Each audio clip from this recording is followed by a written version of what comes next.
Hi hello ನಮಸ್ಕಾರ. ಗ್ಯಾನಿಟಿ news ವಿಶೇಷ ಕಾರ್ಯಕ್ರಮಕ್ಕೆ ಸ್ವಾಗತ. ನಾನು ನಿಮ್ಮ ಬೀರ್ಗನಹಳ್ಳಿ ಲಕ್ಷ್ಮೀನಾರಾಯಣ್. ವೀಕ್ಷಕರೇ, ಇದೇ ಏಪ್ರಿಲ್ 30ನೇ ತಾರೀಕು ವರ್ಲ್ಡ್ ವೈಡ್ ನಮ್ಮ ಕನ್ನಡದ ಹೆಮ್ಮೆಯ ಸಿನಿಮಾ ಕೇಡಿ ರಿಲೀಸ್ ಆಗ್ತಾ ಇದೆ.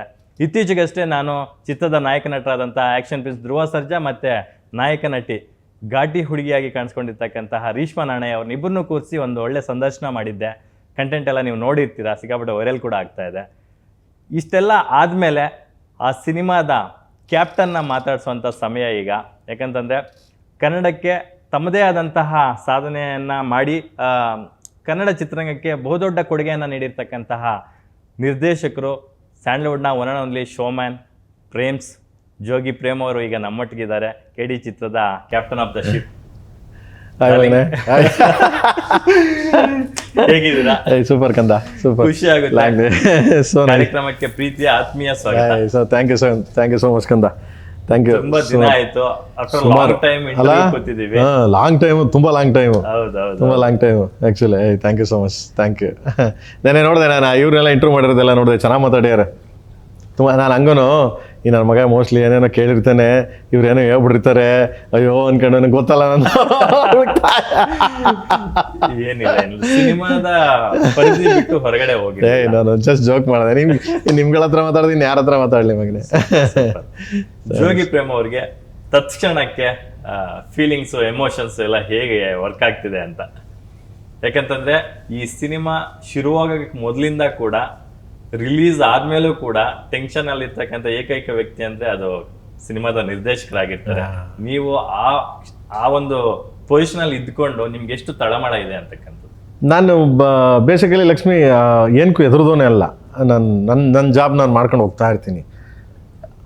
ಈಗ ಸಮ್ಟೈಮ್ ಏನಾದರೂ ಈ ಪ್ರಾಬ್ಲಮ್ ಆದಾಗ ಯೋಚನೆ ಮಾಡೋಕ್ಕೆ ಸ್ಟಾರ್ಟ್ ಮಾಡ್ಬಿಡ್ತೀನಿ. ಯಾಕೆ ನಾವು ಇನ್ನೊಬ್ರಿಗೇನು ತೊಂದರೆ ಕೊಟ್ಟಿಲ್ಲ, ನಮ್ಗೆ ಯಾಕೆ ತೊಂದರೆ ಕೊಡ್ತಾರೆ ಇವರು?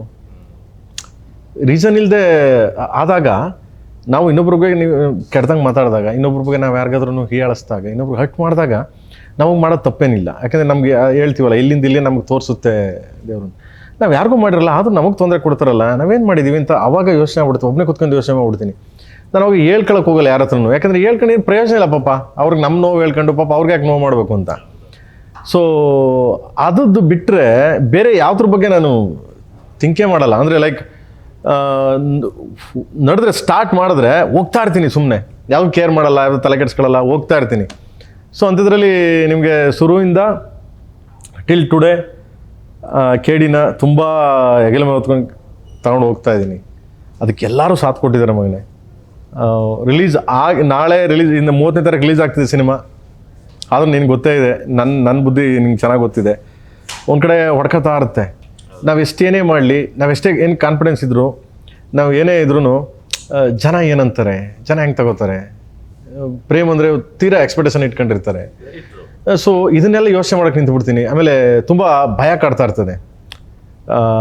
ಸೊ ಏನು ಮಾಡೋಕ್ಕಲ್ಲ, ಎಸ್ ಡೈರೆಕ್ಟರ್ಗಳು, ಎಸ್ ಕ್ರಿಯೇಟರ್ಸ್ ಅಂದರೆ ಆಗಕ್ಕೆ ಮುಂಚೆ ಒಂಥರ ಭಯ ಆದರೆ ಆದಮೇಲೆ ಇನ್ನೊಂದು ಥರ ಭಯ ಸ್ಟಾರ್ಟ್ ಆಗುತ್ತೆ.